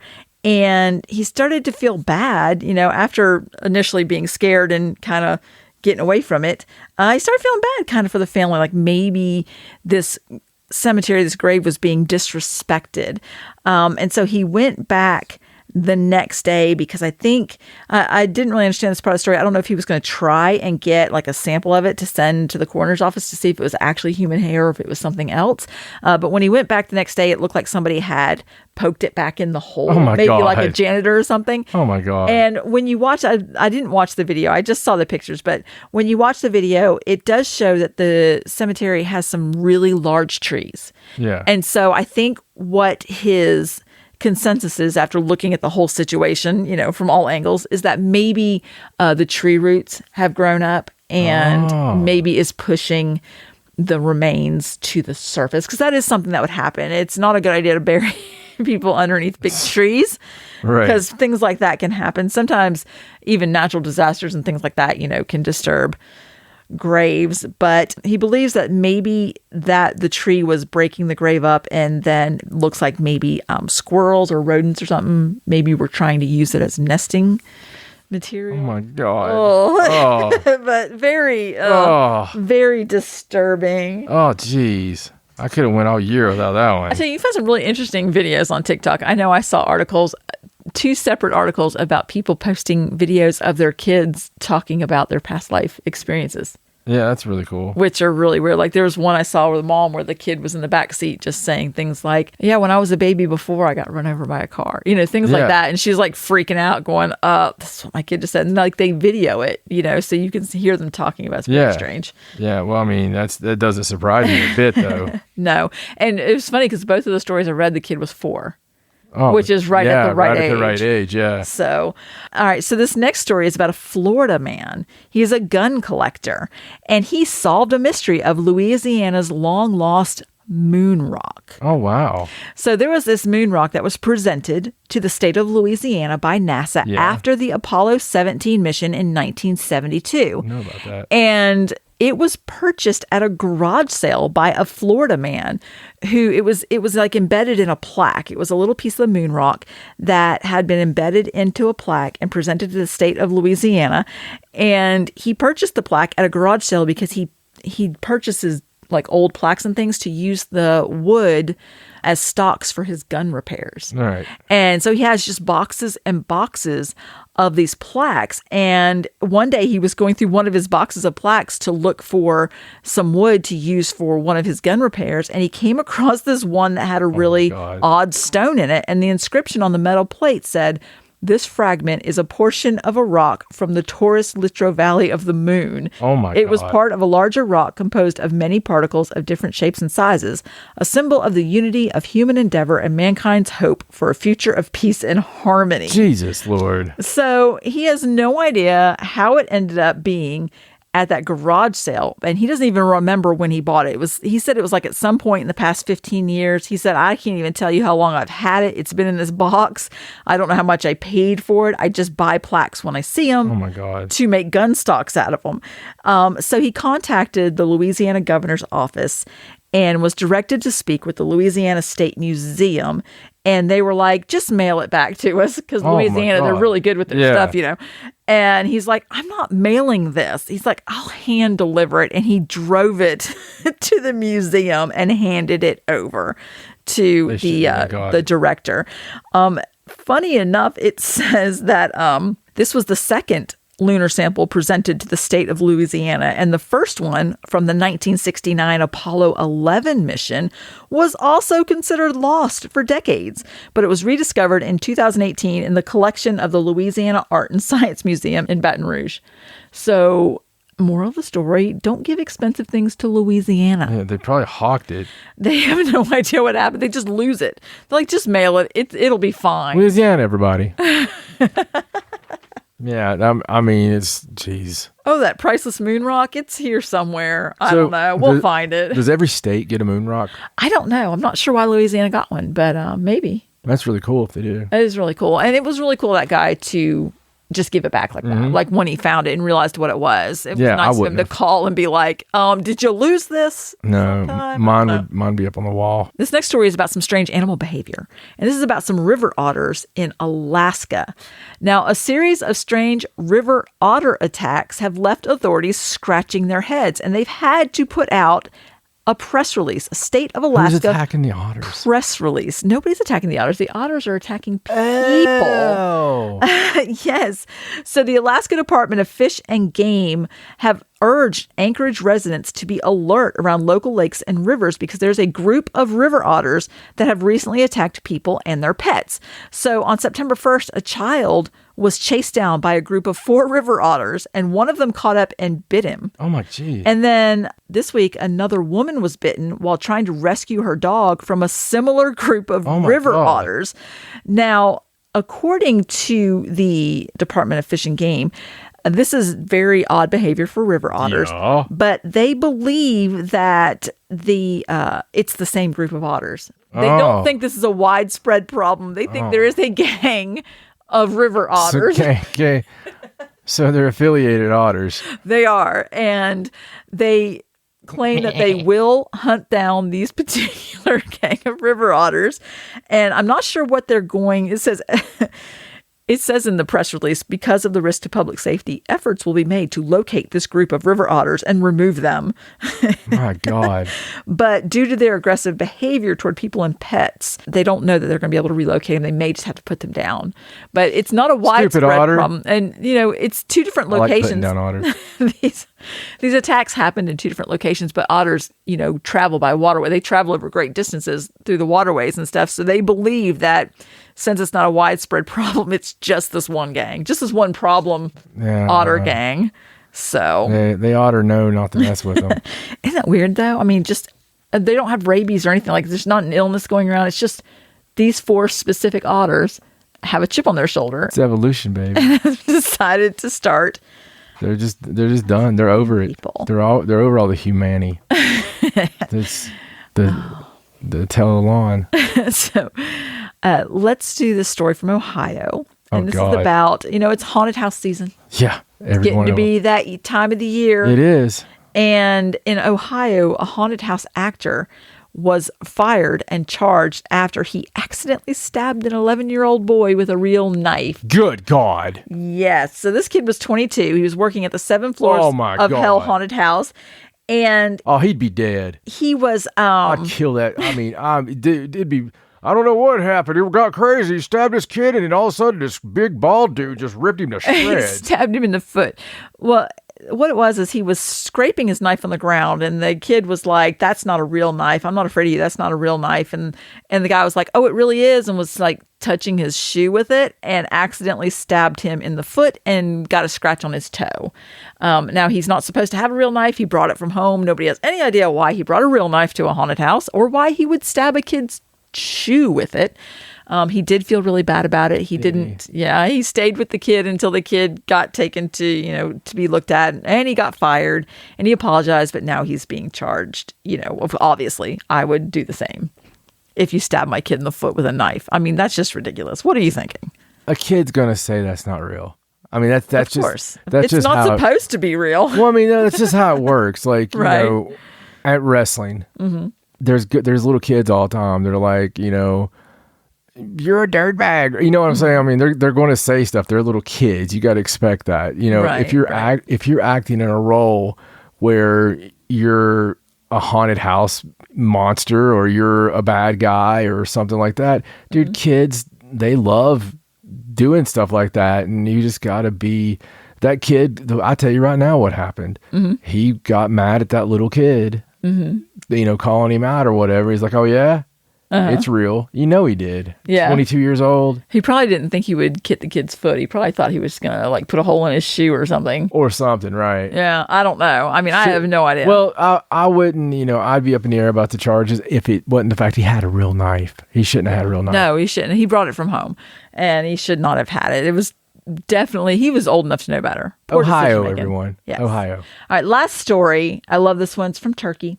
Oh, thank you. It's about a Turkish man who got drunk and wandered into the forest. Oh. And his friends couldn't find him. And so they formed a search party. There was a search operation that was formed to find him because they were really worried. Well, this gentleman named Beyhan Mutlu joined the search party because he had no idea who they were looking for.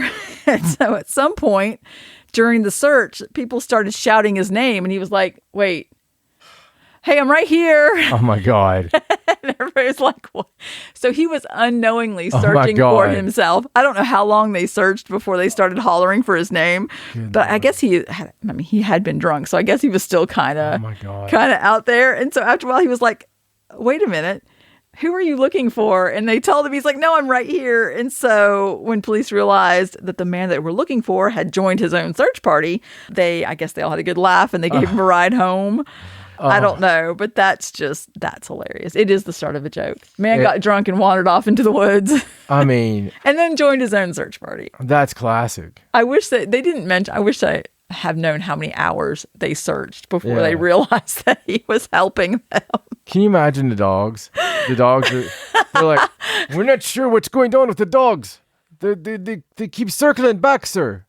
I don't. Damn these dogs. Just take them back. They just keep following that one guy. Yeah. I don't know what. Has he got a hamburger in his What's wrong pocket? with your dogs? Your damn dogs keep chasing me. He's probably got contraband. Oh, Lord. That's funny. All right. That's all my stories. Yeah. Anytime you get something from like Turkey or Argentina, anything like that, any places I want to live. So, Yes. hey, anybody down in Turkey that's listening, I love Turkey.